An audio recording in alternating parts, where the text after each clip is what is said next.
So Kat, do you call yourself a sneakerhead? Absolutely. Really? Absolutely. Self-identifying? Self-identified, absolutely. So what makes a sneakerhead, Kat? Is it an amount of sneakers or is it a particular passion for them? Obviously you need to wear sneakers. Is there a limit? Like you need more than 100 pairs to become a sneakerhead? No, not at all. I think your passion is sneakers, you sort out sneakers, you read about sneakers, but I think what makes you a real sneakerhead is when you are at your local shops, pumping some fuel in your car and you are looking at everybody's shoes and checking out sneakers. Do you have favourite sneakers and do you rotate through them? I love them equally the whole way through, absolutely. Sometimes, I might not wear a certain pair for a year. Yeah. I'm definitely not on a rotation basis. Okay. And like fashion, totally, whatever your mood is. So sometimes I'll wear the same sneaker for a few days in a row. Yeah. But I love them equally as the day I purchased them. Can you explain your passion for Velcro? Because right now you've got 3 Velcro straps and then a Velcro ankle strap there. Yeah. Why Velcro? I think we have different opinions on Velcro because I grew up as a Grosby boy, rip them, zip them, that's the way they feel. Yeah. So Velcro, you like it?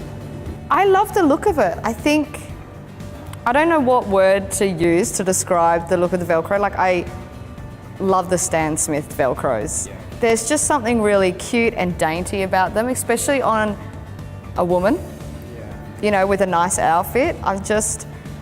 Or maybe it's down to pure laziness, that I don't have to tie my shoes. I don't have to constantly tie up my shoes when I go out. I'm not tripping over. Do they give you the right tension? Because, obviously with laces, I like them snug kind of at the top, but loose on the toe. How do you manage that, the balance of? No, they're definitely they're just like laces, I think. You can, especially with these ones, there's, 3 across the top of the foot and 1 around the ankle. So it can be comfy, because obviously your foot can be higher arch, lower, all that. So they work really well, they're comfy. They're really amazing and they suit your outfit, obviously. Over the past few years or so, there's been like a trend towards monochrome sneakers. Have you been interested in that or do you kind of resist trends? There was a point when Facebook and Instagram and all of a sudden everybody was loving sneakers, The person that was shopping at City Beach wearing Billabong and Rusty now works at Hype DC. Yeah. And I got a bit frustrated for a little bit and then I got over it because I thought, I love sneakers, that's all that matters. And I guess it's a necessary evil. Growing up, the only thing that I had to see sneakers in was the Jim Kidd catalogue in the middle of the West Australian TV guide. And every Saturday when Mum brought it home from the shops, my brother and I would flip through it. And obviously there'd be 4 pages of dorky Asics. Yeah.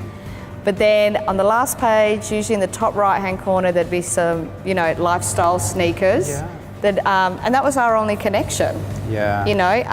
And we'd wait for them to go on sale so we could circle it and give it to Mum. But social media, like I said, necessary evil. Everybody's wearing sneakers, everybody wants them. But because the first thing I do when I go out and about is stare at people's shoes, so I'm kind of happy that I get to look at more sneakers than ugly shoes. Nice. Have you ever had a tantrum in a sneaker shop? Maybe they didn't have your size?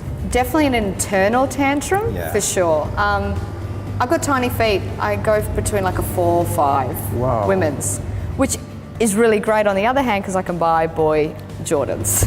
Okay. Yeah, so there's definitely an internal, and I guess especially being from Perth, we don't, it's only in the last few years we've gotten some decent sneakers, although, women are still, we're still not so lucky. Yeah.